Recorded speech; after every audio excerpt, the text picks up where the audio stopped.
नमस्कार, मैं हूं आपके साथ श्रावणी पटनायक। कनाडा और भारत के बीच रिश्ते हमेशा दोस्ताना रहे, लेकिन सत्ता के लालच में कनाडा की पूर्ववर्ती ट्रूडो सरकार ने भारत के ही दुश्मनों के साथ हाथ मिला लिया, खालिस्तानियों को सिर चढ़ाया और भारत से रिश्ते इस कदर खराब कर लिए कि दोनों देशों को अपने राजनयिक वापस बुलाने पड़े। लेकिन ट्रूडो को भारत से पंगा लेकर हासिल क्या हुआ? उल्टा नुकसान ही हुआ है, क्योंकि ट्रूडो के चहेते खालिस्तानी समर्थक कनाडा के चुनाव में बुरी तरह हार गए थे। इसके एक बार फिर भारत और कनाडा की तल्खी दूर होने के संकेत मिलने लगे हैं, क्योंकि कनाडा में मार्क कार्नी प्रधानमंत्री बने रहेंगे। मार्क कार्नी की जीत से भारत को क्या हासिल होगा और दोनों देशों के रिश्ते किस ओर करवट लेंगे, चले जाते हैं।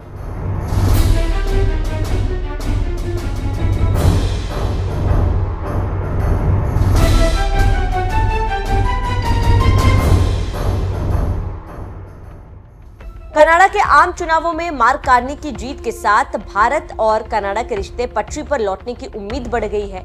मार्क कार्नी की जीत के बाद सबसे पहले उनको पीएम मोदी ने बधाई दी। पीएम मोदी ने मार्क कार्नी को बधाई देते हुए लिखा, भारत और कनाडा साझा लोकतांत्रिक मूल्य, कानून के शासन के प्रति अटूट प्रतिबद्धता और जीवंत लोगों के संबंधों से बंधे हैं। मैं आपके साथ काम करने और हमारे लोगों के लिए अधिक अवसरों को खोलने के लिए उत्सुक हूँ। इसी के साथ भारत ने कनाडा के संबंधों में फिर से सुधार के संकेत भी दिए, तो दूसरी ओर कार्नी भी अपनी रैलियों और सभाओं में भारतीय लोगों के साथ भी नजर आए थे। चुनाव प्रचार के दौरान भी मार्क कार्नी भारत के साथ रिश्ते सुधारने पर जोर दे चुके हैं। उन्होंने कहा था कि भारत के साथ रिश्ता सुधारना उनकी प्राथमिकता है।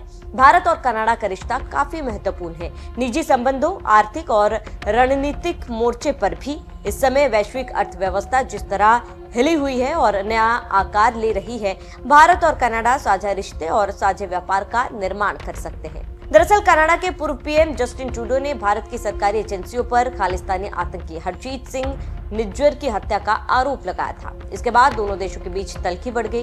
कनाडा में भारत के 6 राजनयिकों को निष्कासित कर दिया, जिसके जवाब में भारत ने भी कनाडा के राजदूतों को वापस बुला लिया।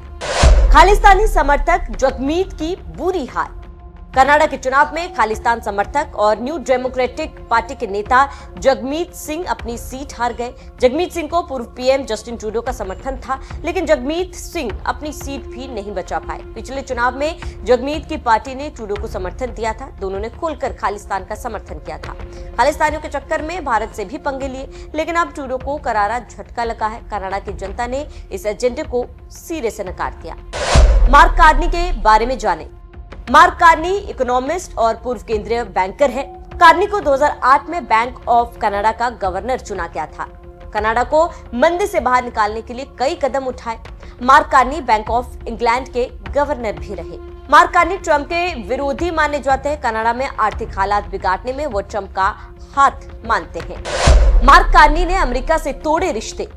जीत के बाद मार्क कार्नी ने अपने पहले संबंधों में ही अमेरिका के साथ रिश्ते खत्म करने का ऐलान किया। उन्होंने कहा कि अमेरिका ने विश्वासघात किया है और ये बात कनाडा कभी नहीं भूलेगा। अमेरिका के साथ हमारा पुराना संबंध, जो लगातार बढ़ती एकजुटता पर टिका हुआ था, अब खत्म हो चुका है। अमेरिका की ग्लोबल ट्रेड पॉलिसी, जिस पर कनाडा ने दूसरे विश्व युद्ध के बाद से भरोसा किया और जिसकी वजह से कई साल तक हमारे देश में समृद्धि रही, अब खत्म हो चुकी है और यह हमारी भी नई सच्चाई है। हम अमेरिका के विश्वासघात के झटके से उभर चुके हैं, लेकिन हमें इस सबक को कभी नहीं भूलना चाहिए। अब हमें खुद का ध्यान रखना होगा।